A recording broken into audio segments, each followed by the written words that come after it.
എല്ലാവർക്കും എൻ്റെ നമസ്കാരം. ഓം ശ്രീ ഗുരുഭ്യോ നമ, ഓം ശ്രീ ഋഷിഭ്യോ നമ, ഓം ശ്രീ പരമഋഷിഭ്യോ നമ, ഓം ശ്രീ പരാശക്തിയേ നമ. ഋഗ്വേദം 1-ാം അധ്യായത്തിൽ 189-ാമത്തെ മന്ത്രമാണ് ഇവിടെ പറയാൻ വേണ്ടി പോകുന്നത്. യ ഉഗ്ര അർക്കമാനൃജു രനാദൃഷ്ടാസോജസാം മരുദ്ഭീരഗ്ന ആഗഹി. യ ഉഗ്ര അർക്കമാനൃജ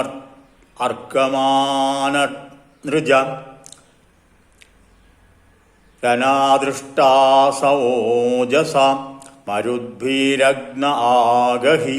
ഇതാണ് മന്ത്രം. അന്വയം: ഏ മരുത ഓജസ അനാദൃഷ്ടാസ ഉഗ്ര സന്ത അർക്കം അനൃജു ഹേ അഗ്നേ തൈഹി മരുൽഭി സഹ ആഗഹി. ഓജസ ബലത്താൽ, തേജസ്സിനാൽ, ശക്തിയാൽ എന്നാൽ അർത്ഥം. അനാദൃഷ്ടാസ ശക്തിയാൽ അടുക്കാൻ കഴിയാത്ത, സമീപിക്കാൻ കഴിയാത്ത, അത്രയും ബലമുള്ളതായ, കരുത്തുള്ളതായ, പ്രബലമായ അർക്കം ഉദകം അഥവാ ജലം. അനൃജു വർഷപാതത്താൽ ജലസമ്പന്നമാക്കുന്ന ഹേ അഗ്നേ.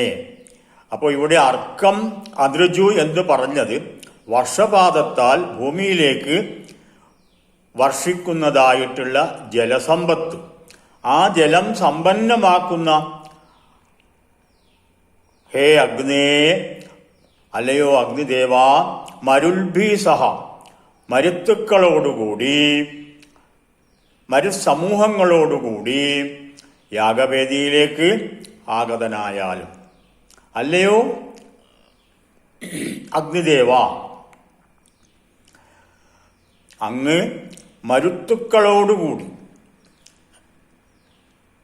മരുത്ത് സമൂഹങ്ങളോടുകൂടി യാഗവേദിയിലേക്ക് ആഗതനായാലും. അർത്ഥം: യജ്ഞാർഹങ്ങളായ മരുത്തുക്കൾ സ്വബലത്താൽ ഊക്കേറിയ അപ്രതിരോധ്യരായി പ്രബലരായ ശക്തന്മാരായിട്ട് വർഷപാതമുണ്ടാക്കി ജലപ്രവാഹത്തെ നിർമ്മിച്ചു. അങ്ങനെയുള്ള പ്രബലമായ മരുത്തുക്കളുമായി അല്ലയോ അഗ്നിദേവ യാഗവേദിയിലേക്ക് ആഗതനായാലും. ഹിരണ്യഗർഭൻ ബ്രഹ്മാവ് ജലസൃഷ്ടിക്കായിട്ട് സത്യസങ്കല്പത്തോടുകൂടി അതിവിശുദ്ധമായ മനസ്സിനാൽ ആത്മാവിനെ പൂജിച്ച് അർച്ചിച്ചു. അർച്ചനയുടെ അവസാനം ഹിരണ്യഗർഭന്റെ മുൻപിൽ ജലം ആവിർഭവിച്ചു. അതുകൊണ്ട് അർക്കം എന്ന പേരുണ്ടായി. അർച്ചിച്ചത് കൊണ്ടാണ്, ഹിരണ്യഗർഭൻ അർച്ചിച്ചതുകൊണ്ട്,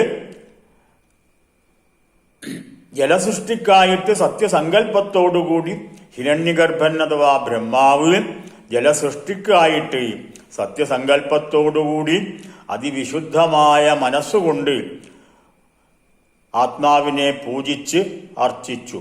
അർച്ചനയുടെ അവസാനം ഹിരണ്യഗർഭന്റെ മുമ്പിൽ ജലം ആവിർഭവിച്ചു. അതുകൊണ്ട് അർക്കം എന്ന പേരുണ്ടായി. ഇതാണ് മന്ത്രത്തിന്റെ സാരം. ഈ രംഗം ഇവിടെ അവസാനിക്കുന്നു. വീണ്ടും കാണാം. നമസ്കാരം.